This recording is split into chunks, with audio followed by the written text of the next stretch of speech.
Welcome to Home Ice Access, everybody, here inside Ball Arena, getting ready for the Calgary Flames to take on the Colorado Avalanche. Andy Petrillo alongside Blake Bolden. You know, in life, you really shouldn't play the what could have been game. Right. It'll drive you crazy. Yes. But we're going to do that right now when it comes to the Calgary Flames. And you take a look at the standings here. And I only bring that up because we know that the Colorado Avalanche, they're sitting in that third spot in their division. But when it comes to Calgary, they're still chasing down that wild card spot. But here's the thing, Blake. We got to focus on OTs and shootouts.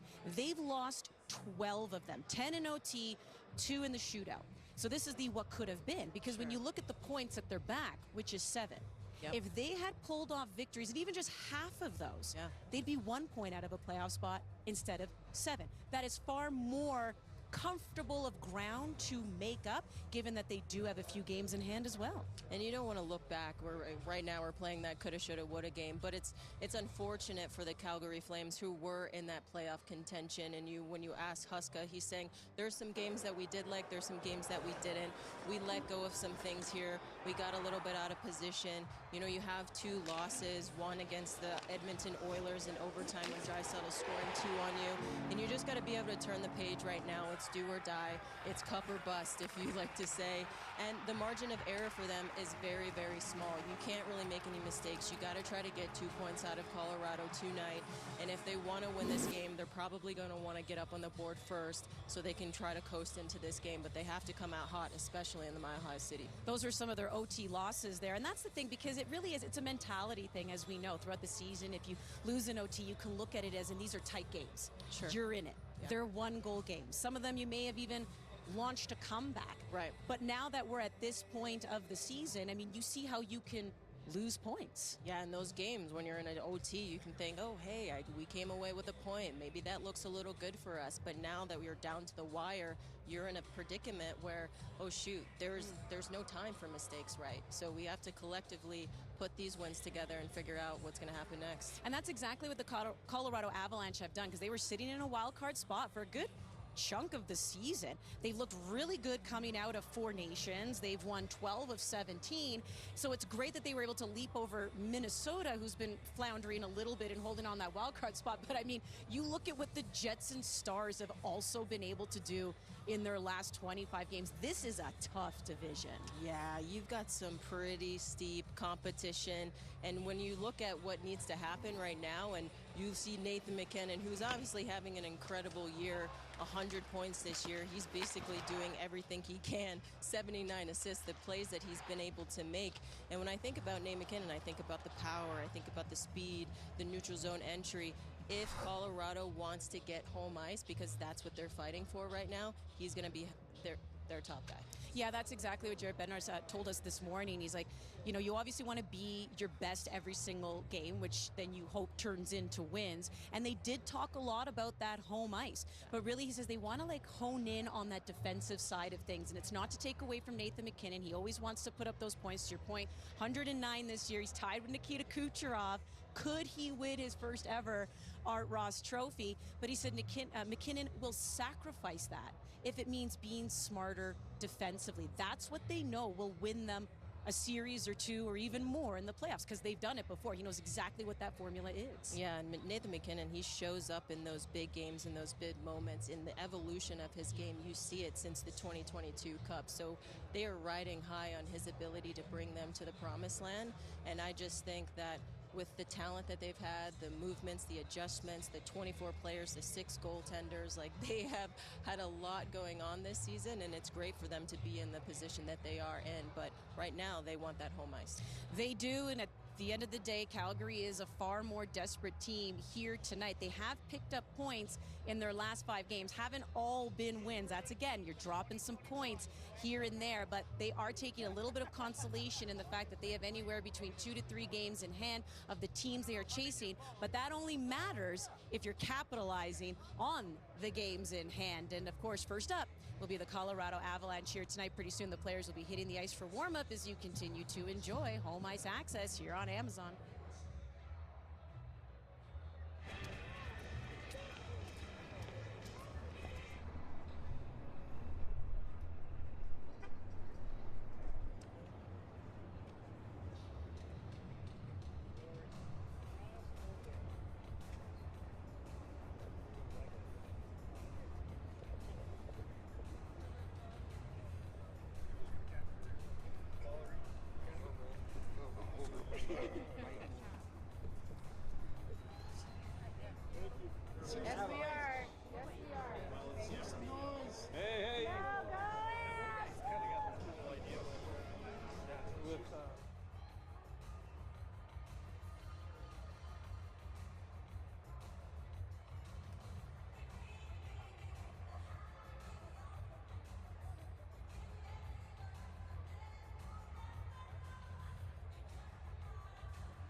Ah, yes, the sights and sounds of the Mile High City home ice access.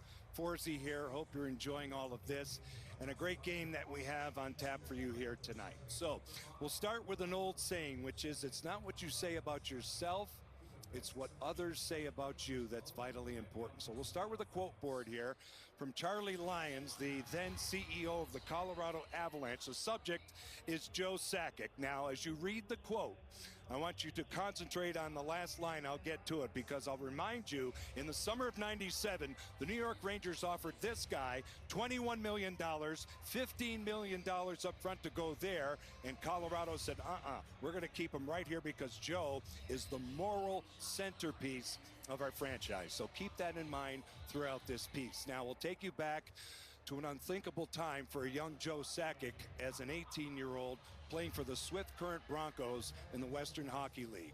So it's a December night in 1986, and we take you back to a horrific accident involving his junior team. Now, Joe was unharmed in this accident, but 4 of his teammates lost their lives. And to think how those boys and the coaches had to persevere and get through the season. And this was Joe's draft year, and he had to work exceptionally hard to mourn the loss and carry on. And maybe in the spirit of his teammates, he was able to do this because he had a sensational season, which led him to the 1987 draft, and we now will start with the legend of Burnaby Joe. It's an incredible story that starts with the draft in '87, 15th overall, Quebec Nordiques. There he is. So off he goes to Quebec City. He immerses himself in the culture. He even learned French when he was there, and he became a young leader for this franchise, a struggling franchise at the time, and the rumors were amok around the National Hockey League. Would the team be moved? Can they make a go of it in Quebec City? They tried hard, and Joe Sakic did his best. A trade involving Eric Lindros from Philadelphia would bring Peter Forsberg. And as everybody knows in the Mile High City, these two guys became the centerpiece for this franchise and a dynasty that would carry on. And it was in 1996, in the very first year, when they moved here from Quebec in the Stanley Cup Final, in a 4-game sweep, in triple overtime. Huey Krupp from the point with the shot, and this is the first major team sports championship in the city of Denver, and Joe Sakic, as a young captain, hoists that chalice for the first time, the first of 2 times in his career. In 2001, they would get it done again, and you know what? When you look at these great runs this team had every spring, how deep they went. Remember, Joe had a remarkable, legendary international career at the Olympic level. Salt Lake City, 2002. That goal sealed the deal. Team Canada, a 50-year drought, goes by the wayside with Burnaby Joe in the middle of it all. Absolutely great. So now as we carry on and look at more of his tremendous career, 10 years later, almost to the day, Hall of Fame, 2012. Look at the class here. Adam Oates, Pavel Bure, and his former teammate with the Nords, the big centerman, Matt Sundin. So what we'll do here to wrap it up is to take you back to that quote from Charlie Lyons one more time. And remember the bottom. He was the moral centerpiece of our franchise. So we picked one clip, and here it is. The 0-1 Stanley Cup Championship, yes. Joe gets the cup from Gary Bettman. What does he do? No hoisting. He hands it to Raymond Bourque, who waited 22 years to do that. That's the move right there that solidifies what we're talking about here. So not too many athletes get the opportunity. Not too many can be called this. Joe Sakic is the epitome of the Colorado Avalanche. Enjoy the game tonight. The Flames and the Avs. It should be a dandy.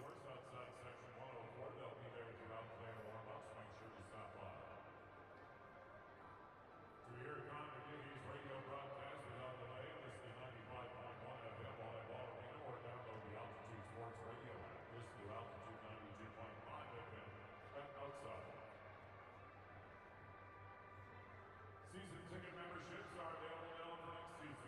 Secure your seat for every home game and enjoy exclusive benefits, including discounted tickets and VIP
it's great to be in Denver on the foothills of the Rocky, much like the city of Calgary, on the foothills here of the Rockies. And, you know, it's part of a good team here in Colorado. And for the Calgary Flames to come in here tonight, they know they have to bring their A game. They have to have a really good performance by everybody. And I think they're ready for it. And one of the players they have now who's been on a tear recently is their number one centerman, Nazem Kadri. And when you think about the Calgary Flames, they've got a lot of really good young pieces.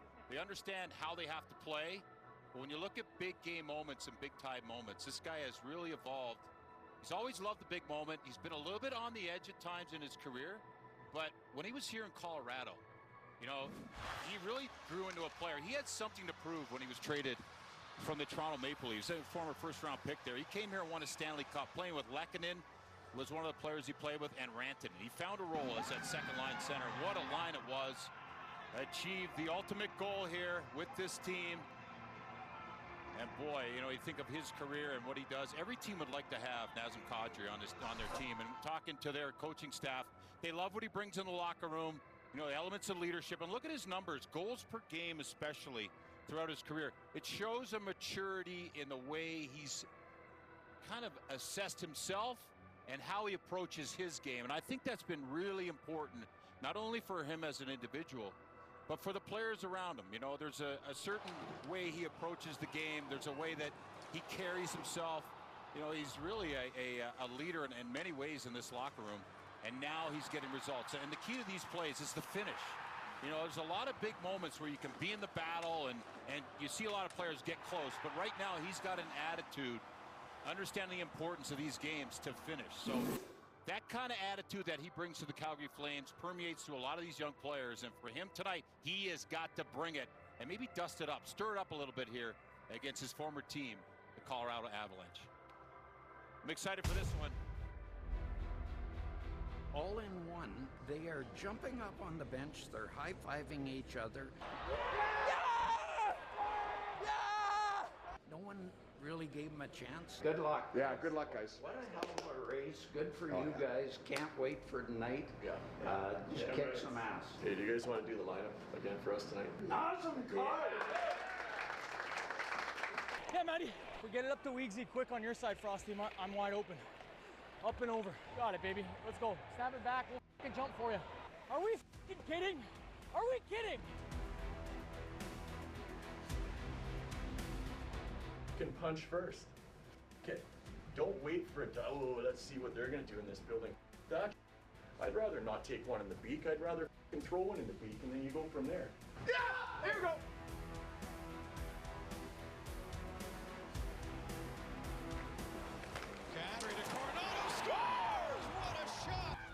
Let's go!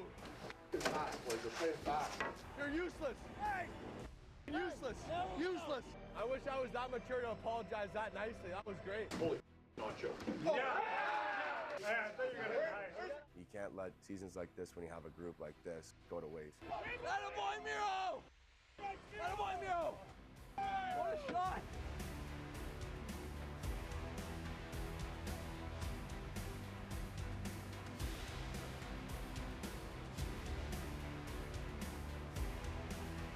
You guys want to go? Then let's go. Let's go. Other way. Ah, Frosty, good slip.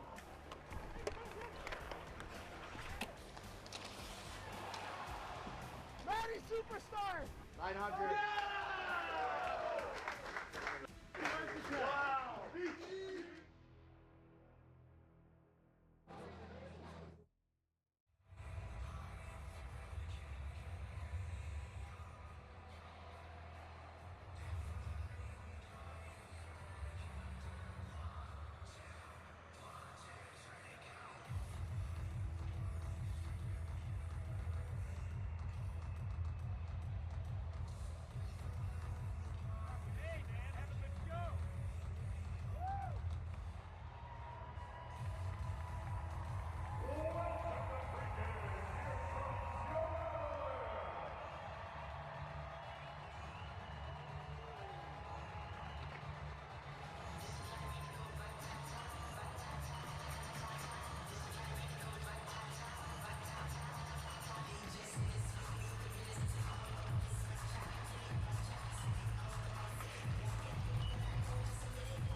here alongside Matt Coronado, who's got 6 points in his last 6 games, perhaps even more impressive, 20 goals this year, third in the Flames. Matt, how have you been able to have such an impact in your rookie season? I think I've gotten to play with some really good players this year with a lot of experience. For me, I'm just trying to learn from them and kind of take what I can. I asked Coach Ryan Huska about you today. He goes, I love the fact that Matt's reckless, he's aggressive because he makes mistakes, but it's okay. How nice is it to have the confidence of your head coach? Yeah, it means a lot. I just want to go out there and do whatever I can to help the team win, so it's nice to have. Wanted to ask about Nazem Kadri, too, making his return tonight against the Avalanche. He's been sizzling for you lately. What's Naz like in that locker room for you as a teammate? He's such a great leader. He's got so much experience. He's been so clutch lately, so we rely on him to do a lot of things, and he's been delivering lately. Lastly, as a Harvard guy, are you the smartest guy in this building? Definitely not, no. A humble guy as well. Thanks, Matt. Thank you. Go get him. Matt Coronado, the Calgary Flames.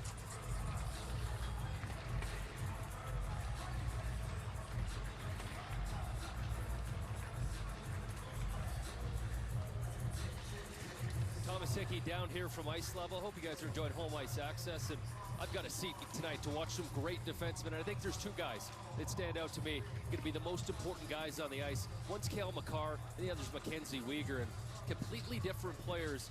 And in Cale Makar, we're witnessing something special. Something that I think we should all never take for granted, the fact that we can consistently see guys like Quinn Hughes and Cale Makar revolutionize the way that defense is played in the NHL. These guys are just incredible. And with Makar, it's power. I mean, it's fast twitch energy. It's a guy that sort of reacts to everything. He just uses his feet first. He uses his skill and his motor function. Everything comes into effect, but it's the raw power that stands out the most. And I remember where I was when Cale Makar scored his first goal in the NHL. I was in my brother's basement. I was watching this. I was back home in Calgary. And I thought, wow, we got a superstar on our hands. This is his first ever shot in the NHL in a pressure-packed situation in a playoff series, and he never looked back from there. Since then, it's just an all-out display of being an all-around defenseman. You see him break up plays in his own zone. That's probably the most underrated part of his game. He's got some snarl in him. This is what he does the best of anyone in the NHL. He shrinks the zone. He gets his shot through. I mean, a lot of guys, they want to play back out at the blue line. Not Cale Makar, because he can score from right here. And there's probably a list of 3 or 4 defensemen that can score on a wrist shot like that. But on the other side, there's Mackenzie Weegar. This, yes, is a completely different player, but another right-handed shot. And he sure settled in well with Joel Hanley, and they have a lot of responsibility, especially against a team like Colorado. What stands out to me about Weegar, it's not the strength and power of Cale Makar, it's the poise and it's the width of his body he uses so well. I mean, you look at him, he's a horse out there, he's a shot blocker, yes, he's a puck transporter, but the biggest thing that he does is use the width of his body. Guys just can't get around him the way he defends, and I think it's a lost art for him as you see him score a beautiful goal off the rush. Yes, the offensive part of his game, that's always been there for him. But the way that he defends in front of the net, I think that's an art form that's lost in the NHL. Picking up sticks, making it a nightmare for any forward to get a stick loose in front of the net and get a cheap, easy goal. Well, both of these guys tonight, that's the profiles that we're going to be watching, and they're both going to have a big say in how this one ends. Enjoy the game tonight.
And we're counting you down to Monday Night Hockey. Home ice access continues here for all of you. I'm Adley Burke. You know, sometimes trades work out, sometimes trades don't work out. Some moves that you didn't expect to happen. In tonight's game, a couple of underrated defensemen, including Devon Toews, Kevin Ball. When it comes to Toews, he's a fascinating player because from the Islanders in 2020, when that trade was made, could the Avs have imagined that he and Cale Makar become the top defensive pair in the league? There's a reason Makar gets all the credit and all the focus. Surely he's a great player, but also for Canada being on the ice with the McDavid winner in the Four Nations just a few short weeks ago. So Toews has been at the forefront of major moments. Doesn't matter where it is, whether it's for his team or for the national team. In the meantime, in terms of Ball, again, who would have expected this? The Flames acquire him in the Markstrom trade, and he's been a guy who's been terrific for them this season. There's Ball right now as he's there getting loose. He is averaging 23, 34 minutes ice time Saturday versus the Oilers. His season averages just over 21 minutes a game. He's third on the Flames, 21-20 average ice time this season. And how about this? In Ryan Huska's very strong defensive system, he has a career high 105 blocks so far this year. So again, we can focus on the likes of Makar and Mackenzie Weegar, but make sure you pay attention to Devon Toews of the Avalanche and Kevin Ball of the Calgary Flames. A couple of underrated defensemen who could be critical here tonight. Enjoy the rest of the warm-up. We're getting you set for Prime Monday Night Hockey.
Canada, this is the NHL like you've never seen before. This is NHL Coast to Coast. Join us here on Prime this Thursday night as we bring you every game and every can't-miss moment. We'll bring you all 9 games, including Original 6 rivals, the Canadiens and the Bruins. The Senators' playoff push continues against Tampa Bay. And will it be a Western Conference Final preview when the Jets meet up with the Golden Knights? Paul Bissonnette and Keith Yandel will be here, along with a few surprise guests. You won't want to miss it. It's NHL Coast to Coast, Thursday at 7 p.m. Eastern, right here on Prime.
Hey everybody, it is the Barn Burner Podcast, getting you ready for the Flames and Avs coming up on Prime Monday Night Hockey. I'm Boomer, that's Ryan Pinder, and this is Rhett Warner, former Flames defenseman. He's very long arms. He's got long arms, made it to 3 Stanley Cup finals. That's all we'll say about it.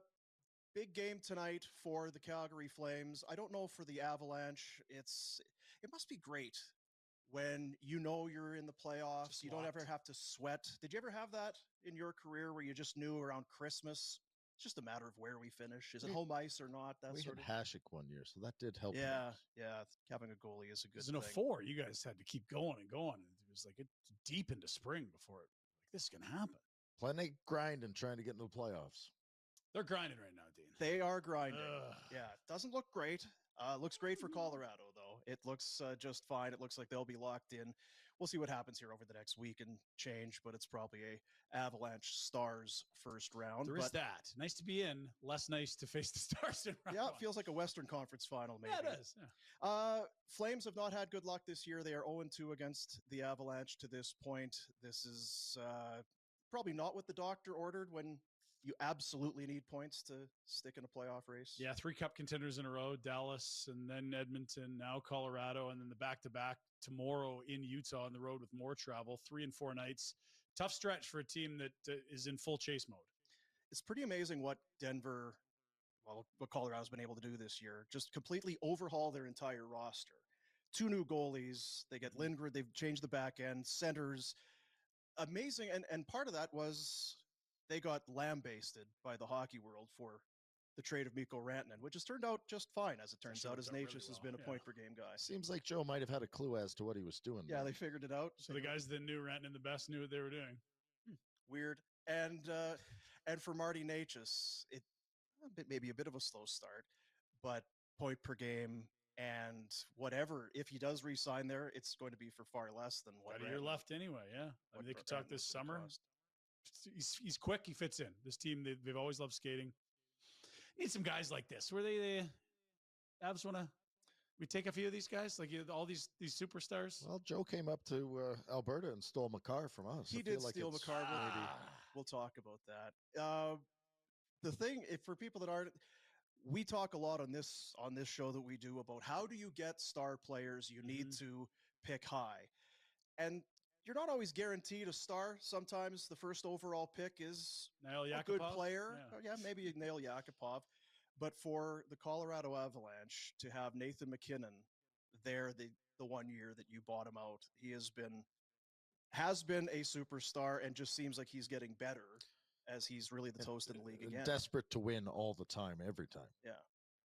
Has that persona about him where, there's no shortcuts. We're trying to... All gas, no brakes. Yes.